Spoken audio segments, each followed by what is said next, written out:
Sejam bem-vindos novamente ao Programa de Qualidade de Vida do 22º Batalhão. O tema de hoje é um pouco diverso do que a gente tem passado nas últimas vezes, que sempre foi com relação à alimentação ou nutrição ou alguma coisa focada nesse sentido.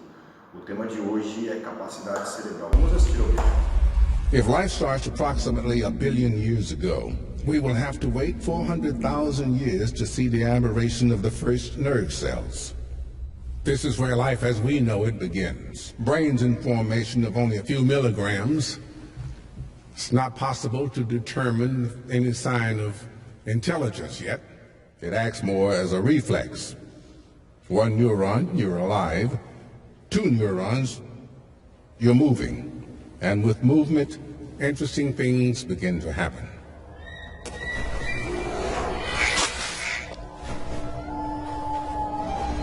Animal life on Earth goes back millions of years, yet most species only use 3 to 5% of its cerebral capacity. But it isn't until we reached human beings at the top of the animal chain that we finally see a species use more of its cerebral capacity. 10% may not seem like much, but it's a lot if we look at all we've done with it.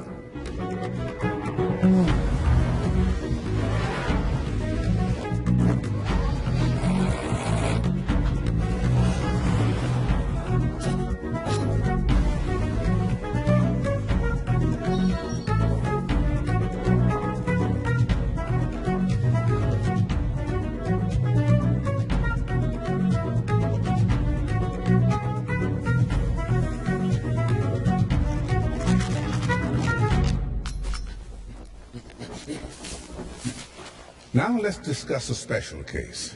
The only living being that uses its brain better than us, the dolphin.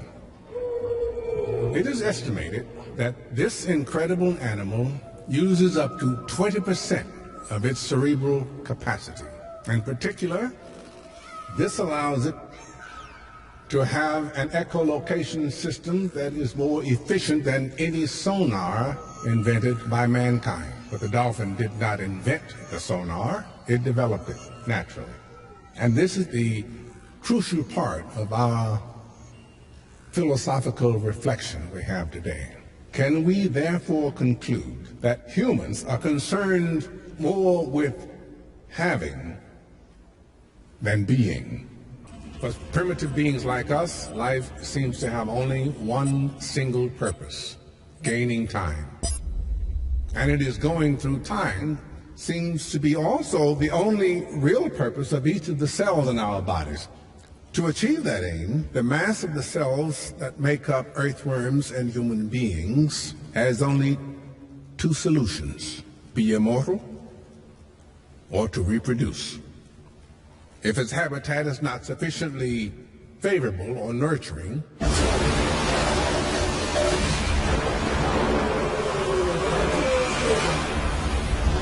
the cell will choose immortality. In other words, self-sufficiency and self-management. On the other hand, if the habitat is favorable,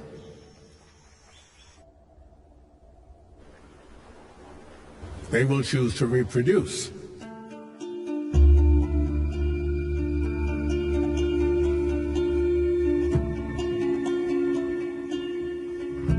That way, when they die, they hand down essential information and knowledge to the next cell, which hands it down to the next cell, and so on.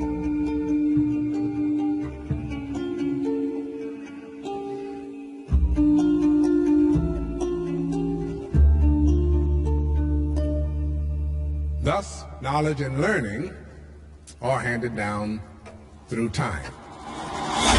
Bom, senhores, como os senhores puderam ver no vídeo aí, ele é totalmente diverso dos outros vídeos que eu passei anteriormente para os senhores. Qual que foi a ideia? O que eu quis passar com esse vídeo para os senhores aí, né? Que de nada adianta você ter um corpo saudável, sendo que a sua mente ela não está funcionando como ela tem que funcionar, né? E a nossa capacidade cerebral ela é infinita.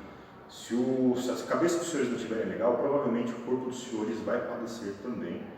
E é fundamental que os senhores saibam da capacidade que os senhores têm de conseguir ir além daquilo que os senhores podem.